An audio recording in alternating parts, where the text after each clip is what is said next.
ऊसतोड कामगारांचं धक्कादायक वास्तव समोर आलेलं आहे। ऊसतोडीला जाताना 843 महिलांची गर्भपिशवी काढण्यात आली आहे। 1523 गर्भवतींच्या हातामध्ये कोयता देण्यात आलाय। बीड जिल्ह्यातील 78,000 महिला ऊसाच्या फडामध्ये आहेत। बीड जिल्ह्यातील ऊसतोड मजुरांच्या संदर्भात केलेल्या आरोग्य तपासणीमधून धक्कादायक वास्तव समोर आलेलं आहे। एकूण 78,000 महिला ऊसतोड कामगार, त्यातील 843 महिलांची ऊसतोडीला जाण्यापूर्वी गर्भपिशवी काढल्याचं समोर आलंय। यामध्ये 30 ते 35 वयोगटातील महिलांचा अधिक समावेश आहे। त्यामुळे 1523 महिला गर्भवती असतानाही ऊसाच्या फडामध्ये मुळी आणि कोयता घेऊन काम करत असल्याचं उघड झालंय।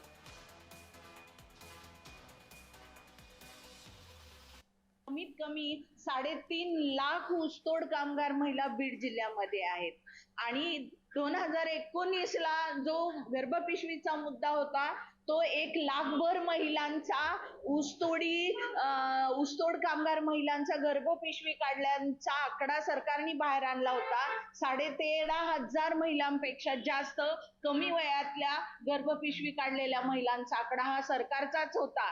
पण मुळात ही जी परिस्थिती आहे ती परिस्थिती अशी आहे की सरकार या सगळ्या प्रश्नांकडे दुर्लक्ष करत आहे।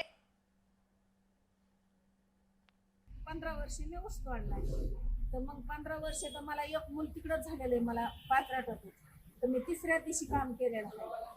तर मग कसं म्हणते तर 6 महिने 12 महिने जरी बी बाईने नाही काम केलं तर तिची काम केलं तर कमजोर होती आणि नाही काम केलं तर बाई चांगली राहते।